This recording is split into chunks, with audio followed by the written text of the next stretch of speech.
Good morning. Happy Wednesday. I wanted to share a story of a friend of mine that I think is it really illustrates what fear and stress can do to your body and why it's really important to remove those two things the best you can from you. I met him about 4 months ago. At the time, he was coming out of a very stressful relationship. Before that was a even more stressful divorce with an alcoholic wife.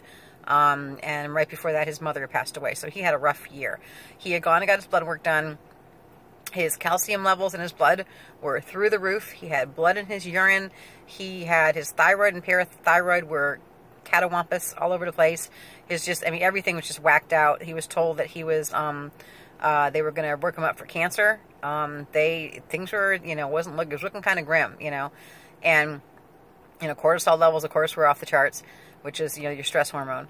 And, I told him at the time, I said, honestly, he was clear of everything relationship-wise, and in a better place. And I told him, I'll bet you $1 when you get your bloods done after a little bit here, things are going to be better. He just had his blood work this morning. He's fine. There's no blood in the urine. His calcium levels are normal. His thyroid, parathyroid are normal. His testosterone is normal. His cortisol is fine. Very clean bill of health. Clean after just being out of bad stuff for 4 months and being more healthy, going to the gym, eating kind of pretty much better, but just being happier. So, to me, this is a perfect illustration of what fear does to you physically. Everybody knows that mentally and emotionally fear is a disaster, but physically honestly, you can measure the results of fear in blood work. It just is a killer. It kills your cells. It kills your everything. So, one of the biggest things that I've always had to work on is fear. It's my go-to thing. It's always been my reaction when something happens that I don't know what to do with, I don't know how to handle. It's instant fear. And, I'm dealing with some of that now. Financially, I'm having some challenges, so patience is not my thing at all. It's just not. And I get very impatient and I start to panic. And I just have to remember that there is no lack. Lack in life is perceived.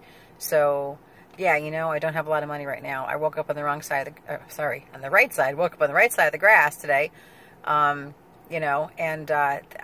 Everything is I'm gonna figure it out. I have to be open to what's here for me, open to what is coming, open to everything. I have to be open to receive.